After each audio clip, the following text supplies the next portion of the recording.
Hello, welcome to Cooking with Attribute Rules. This will be a culinary themed presentation that's a bit GIF heavy.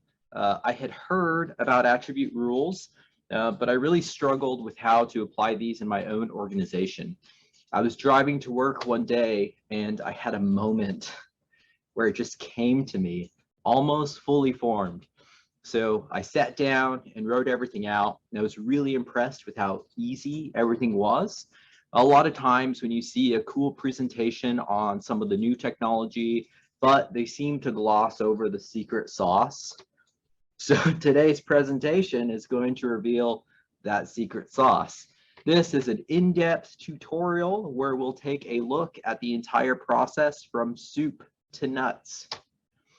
I have something like a minimalist style, so I probably won't read any of the slides. So there's that. What are attribute rules? Here's a quick taste. They're an expansion of the database rules that you probably are already familiar with, like domains and subtypes. They were introduced in Pro 2.1 in 2018. For all intents and purposes, they are SQL triggers, but they'll only pop within the Esri infrastructure. So your mileage may vary if you're doing database level stuff. The different types are calculation, constraint, and validation. The gist is you write predefined logic and the database will execute it against your data set. This can occur instantaneously or ad hoc batch mode. And obviously anything you make, you need to maintain. So depending on how many feature classes you want to participate, this could get pretty big. If this were a menu, there'd be an asterisk next to it saying something like, this isn't a gluten-free kitchen, eating undercooked eggs is unsafe, but we'll do it. Spicy food is spicy, that kind of thing. So if you write attribute rules against your database, it will no longer be able to be opened within ArcMap, which no one should be using anyway.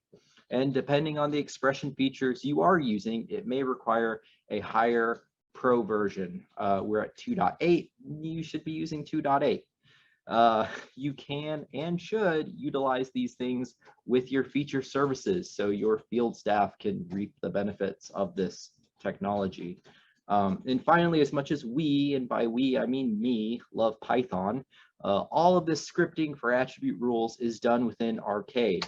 So back in my day, I would gladly throw on some big headphones, turn up the EDM, and just crush out the data cleric type stuff.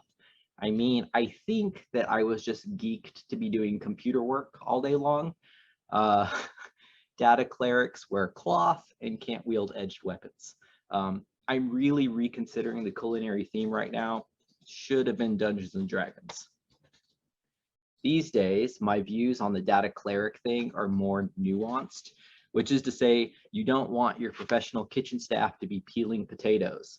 And I guess the whole analogy I built this presentation around is a bit inaccurate. Attribute rules are less sous chef and more kitchen porter, but no one knows what a kitchen porter is, so we'll stick with sous chef.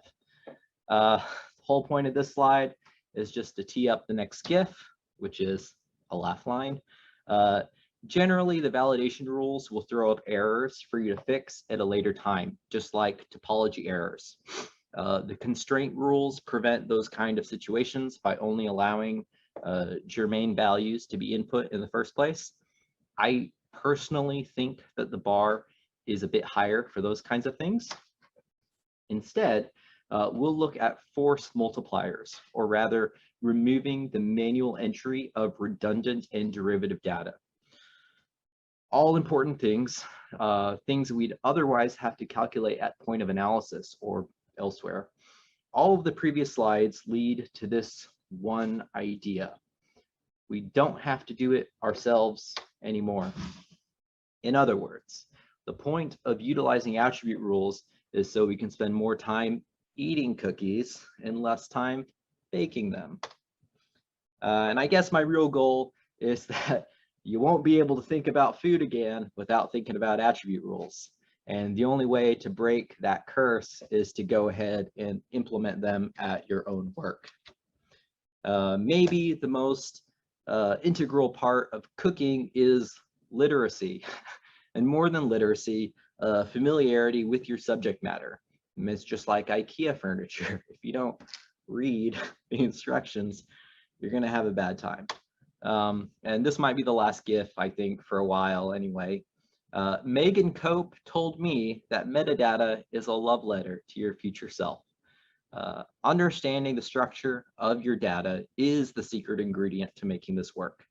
On a side note, if you have data sets with fields that you don't know what they are, that's a problem.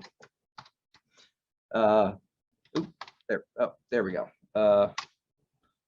Yeah, I know how to work a slide deck. Finally, we're moving to the demo part of the presentation, and just in time, I would say. But first, here's a thing. This is the feature class that we're going to work with today. It's road center lines. So this is the hint, the colors thing. And then, well, you know, if you have any ideas about how they fit together or whatever, that's how they fit together. So we're not going to panic. It seems like a lot, maybe, but really it's fairly manageable. Although the expression builder has line numbers now, it's my least favorite way of writing arcade expressions. So I use an IDE from Microsoft called VS Code. It's great. It's actually the best. If you wanted a recommendation, that would be it. Anyway, arcade is obviously not an open source language. So instead of being able to switch the language to arcade like you would with a Python or whatever, we'll have to use JavaScript because arcade is JavaScript-esque. And real quick before we start, this is just a primer of sorts for what we'll be seeing a lot of. I like to avoid if statements if I can. I mean when I can. If you're going to make a variable, you have to initialize it using the var statement. So that's that. Now we can proceed. This is the demo. I love demos. Demos are great. Okay, so we're going to start with a really short one. And this is concatenation, and that's putting things together, right? When you add a string and another string, you make words, but they're squished together. You're putting things together. Anyway, so what we have here is an iterator and an array. There are no lists in arcade, just arrays. And this is our function. So when I first wrote this, I did something real dumb, and you'll see that later. Maybe. So I was doing some research and I found a few different ways to implement a concatenation of items in an array, and I liked this one the best.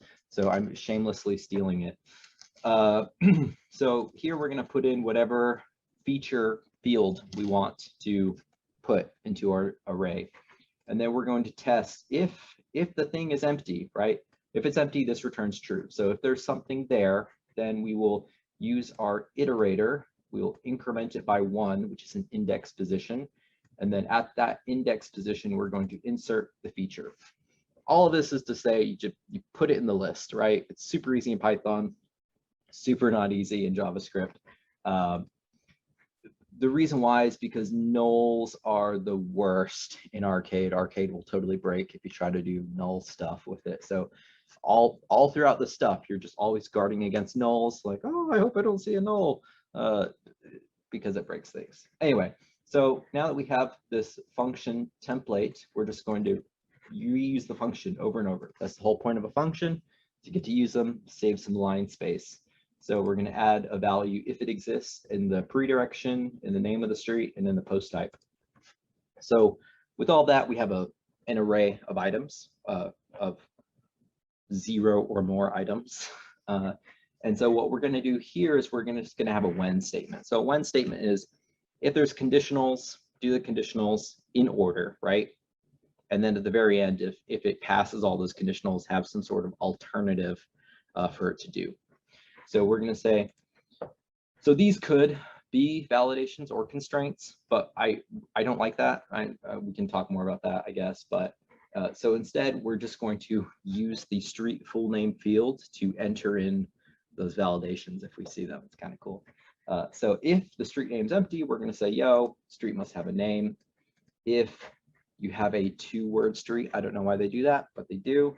and you accidentally put in 2 spaces, it's going to say, yo, it's got a double space. And then if the street name is not equal to the street name with a trim function, the trim function gets rid of trailing and leading spaces. So we don't know where a space is, we just know that a space happened somewhere. So those 2 are not equal, then there's some rogue spaces we have to take care of. And then if it passes all of those checks, we use a simple concatenate feature with our array, and then we're separating them out with spaces. So let's take a look at that. That is street name. Okay, so let's highlight something, go up to our street name. Okay, so this street name is Preston Country. You see that there's a pre-direction here. We'll do east. Oh, look, East Preston Country Lane, right? But what if we had a double space? Oh man, street's got a double space. Or what if we were silly and we had a space at the end? No, man, street had, so that's kind of cool, right? I like it. And then if we got rid of it altogether, street must have a name. So that's what that attribute rule does. You see that it's instant. It happens even before you apply your stuff, which is great, which is super rich. That's why I like the attribute rules. They're neat and they let you do things. Okay, so next up, we're going to do math stuff. So here we are going to check the evenness and the oddness of our ranges. So streets, left and a right. So they're supposed to be even on one side, odd on the other. They're not always like that, right? So in our data set, if there are no address structures along a segment of a road, we put zeros on all the sides and say, yo, there's nothing here, that's a Z. So to check evenness of a thing, you divide by 0, or you divide by 2, you divide by 2. So this is what this function does, is we're going to insert our to column in our from column. And we're going to say, hey, if the 2 is 0 and, this is a logical and in Arcade, and the from is 0, then return Z. This percent symbol is called a modulus, and it does division, but instead of returning the quotient and the remainder, it's just going to return the remainder. So any even number divided by 2 is going to not have a remainder. So the remainder that it returns is 0. So if the 2 modulus returns 0 and the from modulus returns 0, obviously it's even because they're both divisible by 2. If you modulus 2 and it returns 1, that's an odd number, right? 3 divided by 2, 1, remainder 1.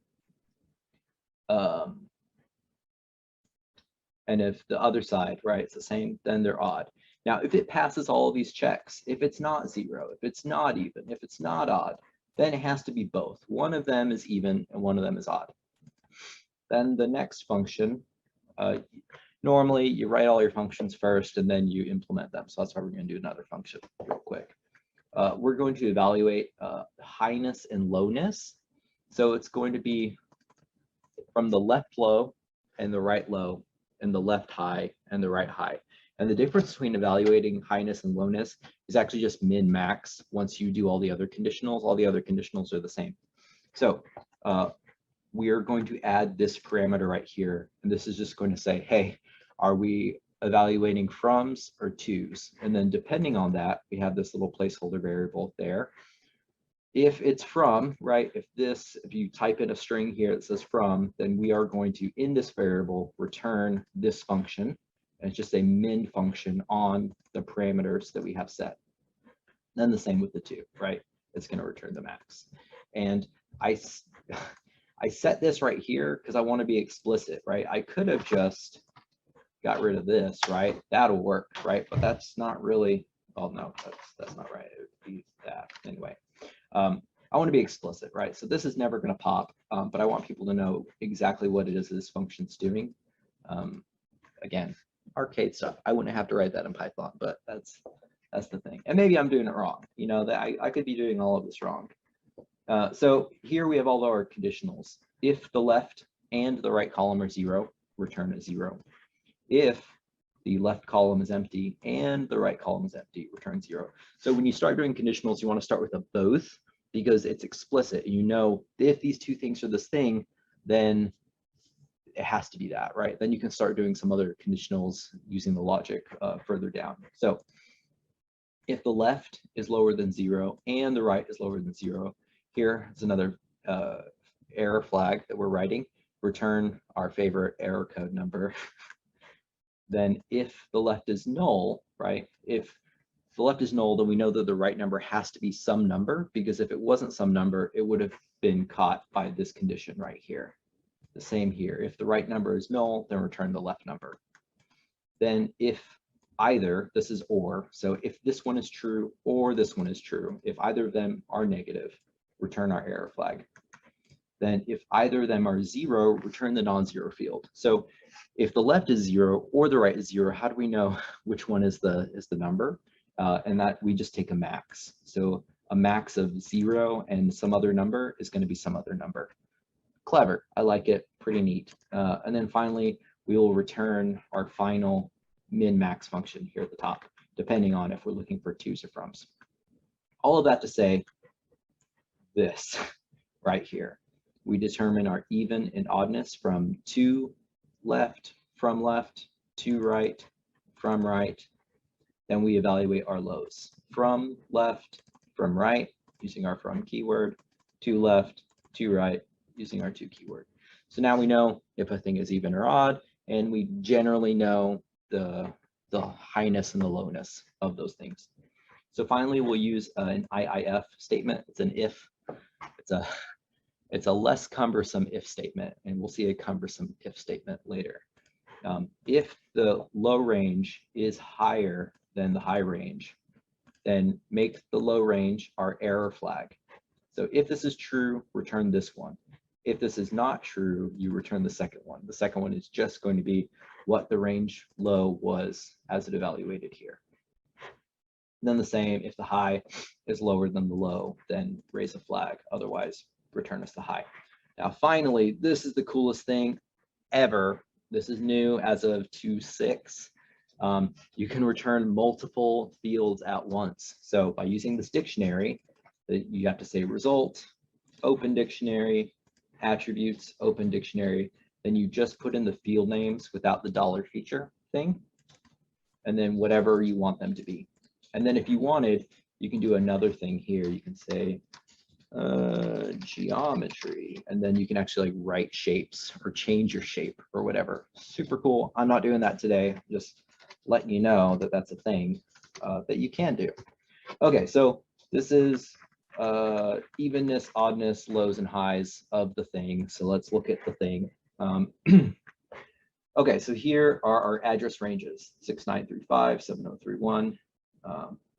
So we can change this to, and we'll keep our eye here. The parity is our evenness and oddness. So right now our parity is at odd for the left, even for the right. So if we put 0, the left parity just changed to both because it's now going from, I guess 0 is an even number. Now if we turn both of them to 0, it's now a Z. Then if we change this to 10, then our range low just changed to 10. Then we could do 10 to 10, right? There's only one address on the street. Then we can start doing crazy stuff, right? I'm like, oh, let's go -1. It's like, oh, no, that's wrong, right? We got errors for that. Or -1 to -1, right? Nope, that's an error. So that's cool. And yeah, and the neat thing is, right, you can't mess it up, right? I could say, oh, that's odd. It's like, nope, that's not odd. That's a 0 because the rule's evaluating. So it's protecting against some clerical errors, if you will. All right, finally, let's look at our geometry rule, the scariest one, the funnest one. It's about 100 lines, but it's mostly just commentary from myself to myself. Okay, so this is all the geometry operations, right? It's not a lot, and it's all stuff like as GIS people we should like know about or whatever. Feature set by name is a cursor. So if you use Python and use cursors, that's what that is.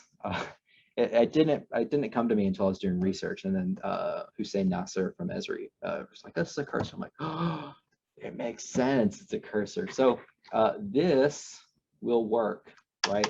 This will work all by itself. Hey, from the data store, return me this layer. The problem with that is that it's going to do this. It's going to return every single field in your data set. If you have lots of fields, that's a problem. It's also going to return all of your geometry. So you have lots of shapes in your feature class, it's going to return them. It's going to make your query come back longer, right? And we're querying two separate layers.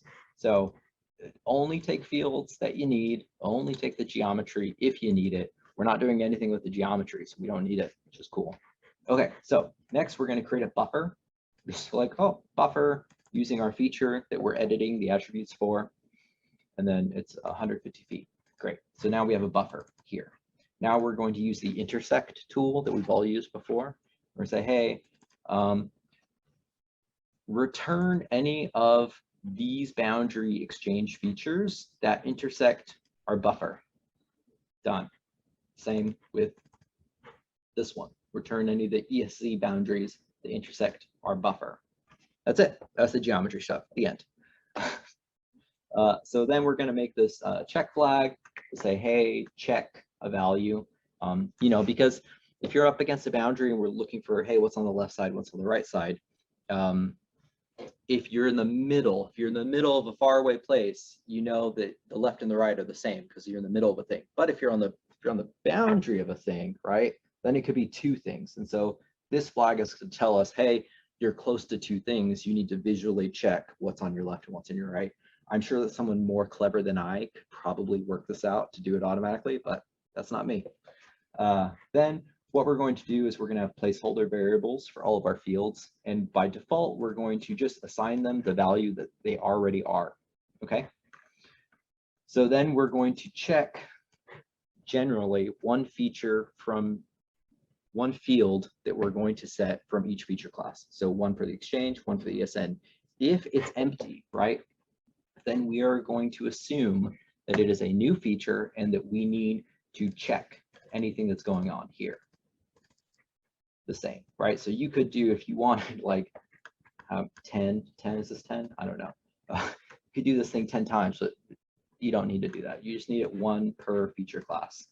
And then here, we're going to, so now that we have this is an array of objects, that polygons that we've intersected. So if this array has one value in it, then we know that there was only one thing that caught within that 150-foot buffer. So we're safe, generally, unless if your thing has got gaps in it, then that would be a problem. But if you have a topology, then it'd be good. So if there's only one thing in our buffer, then we know that we're within a zone that we can say left and right are the same. So we'll go ahead and we'll make an in-scope variable here. So for the one item inside of our array of one, then go ahead and access that other features fields using dot notation. So this is the exchange field name. We're going to say, yo, put this variable, change it from our feature here to the other thing. So it's a spatial join without having to do the spatial join. Super cool, way into it. And then the same with the other one. Hey, if there's only one thing, go ahead and access the attributes of that one thing and reassign them to that variable. And then finally, we will return all of them all at once. So either this is going to say check, it's going to have the new value, or it's going to have the current value. This will prevent you from writing in bad data. It'll fill in empty data, and it will alert you that you need to verify stuff all at the same time, which is super, so super. And let's look at it. Okay, so here, so this, as you can see, it's a single color. This all of the boundaries are agreeing here. So you're well within the thing. You're well within the thing. So ESN 00121. We can right click, set it to null. Didn't know you could do that. Boom. What? It's like, oh, it won't let me do the thing. Yeah, because it's automatically overriding those values. As soon as you perform any edit, right? It is saying, nope, nope, we know exactly what that's supposed to be. You can't change it. Super. Now, if we were right here on the boundary, right? There's obviously a boundary right there. We can say, hey, let's change this to null. And it's like, nope, I'm sorry. We know that that is that. However, we change our exchange to null. Boom, boom, boom. Check, check, check. Check all of these values, right? So we can roll on up in here and say, oh, this is supposed to be whatever. Blah, blah, blah. But then if we're over here, right? So this is a boundary. Then we can say, hey, set that to null. Oh, look, check, check, check, check, check, check. Check all those things because we're not sure which one's which. We don't know which one's left, which one's right, but you as a person do. So you can check that. But then when I try to change the exchange, nope, we know exactly what the exchange is supposed to be. We're not letting you touch it. That's cool. That's so cool. And then, yeah, we can look at, this is what the attribute rule interface looks like. And if you wanted to have your line numbers show, you just right click and show line numbers. Okay, we're going to go back to the presentation now, and then we'll take questions. So we covered concatenation, the math, the geometry. This is the end, metaphorically. That QR code has a copy of this presentation. All the code that we reviewed during the presentation, code drafts that show its evolution. There's a document with links to a bunch of supplementary material, and then some video backgrounds for Zoom because I think they're the best. So I love this stuff. If we have any time left, I would love to open up a conversation about it. And that's that. All right, thank you, Jordan. So remember, if you got a question, you can type it in the chat. If you want to, you can. I think it's okay. Unmute yourself, ask the question if you don't want to type it. Josh did have the question though. How did you hear about NCAUG and why did you decide to participate? Love the presentation. Oh, thanks. I'm part of the GIS Discord group, and our Discord owner, Megan Cope, she said that y'all had a conference and it was going to be dope. So I'm here, and it is. It's pretty great. Linda asked, so are you actually calculating field? Oh, everything just moved up. So where did it go?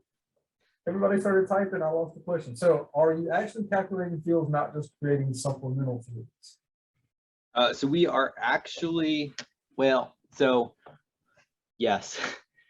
Yes and yes. We are creating supplemental fields like evenness and oddness because we have the raw data of those ranges to calculate the supplemental fields. And then also, yes, are we calculating new fields? Yes, if we can access another feature class that already has those fields. So you could, right, if you wanted to have a column of like, oh, this is X number of acres, instead of running like a field calculator every week or whatever, you could have an attribute rule that says, hey, take the shape and turn it into acres. But yes, you could calculate new data depending on what other data you have available to you, or if it's like something mathematical. If it's something mathematical, you could do it straight up.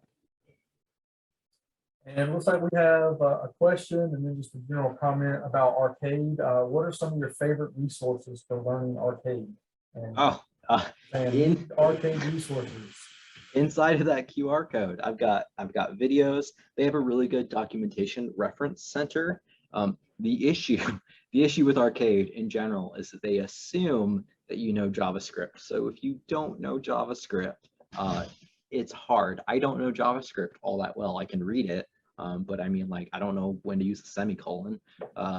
So it might be helpful to maybe take an intro to JavaScript course or book or webinar series, whatever. But yes, there's lots of resources. in that Google Drive link that I used. Lots of new features have come to Arcade in the last 2 years. I used to think it was just like oh, this is a thing they used to label stuff, right? I only used it to label things. I rarely used it to do field calculations unless I wanted to do a spatial join without doing the spatial join. But there's so much stuff in there now that you could be willing to bet you could be a subject matter expert in just Arcade in a few years, and that would be okay. In the same way that someone that's just a subject matter expert in Python is okay. All right, and then we got one last question. This is gonna be the last one. Any recommendations for those of us stuck in a mixed editing environment? Use attribute rules, right? You can use the attribute rules for different subtypes inside of your thing. There are attribute rules that will ask you what user you are, right? So you can set permissions for editing certain columns inside of your database, right? So if you only want some people doing some things, you can write rules to say, oh, hey, you're not part of that portal group, or your username is this, you're not allowed to touch that without disallowing them from editing all of it. But yes, if you're in a multi-user environment, you should have attribute rules on your SDE. You should be doing it, and you should be using them in services as well. For a long time, I thought the attribute rules were like, oh, that's cute. You can calculate a thing. But now that I really dove deep into it, I was like, wow, this is really great, and it's got a lot of potential for keeping your data really clean. And then the validation stuff I think would be helpful as well. If you have field staff, right, people are like, oh, the GIS should be doing all the edits. No, I don't think the GIS should be doing all the edits. But you can do validation rules of saying, hey, if this was edited by so-and-so or whatever, if this object has moved more than X number of feet from its original location, throw an error on it and then review those errors at the end of the week. So that's use the attribute rules. I really do think they're meant for multi-editing environments. I think you'll get more bang for your buck with the more users you have touching your data. You have more opportunities for mistakes. All right. Well, thank you, Jordan. Thank y'all, everybody, for being here and giving that presentation. Yep, there's the exit poll I was getting ready to bring up. Make sure you check that, and we'll see you at the next session.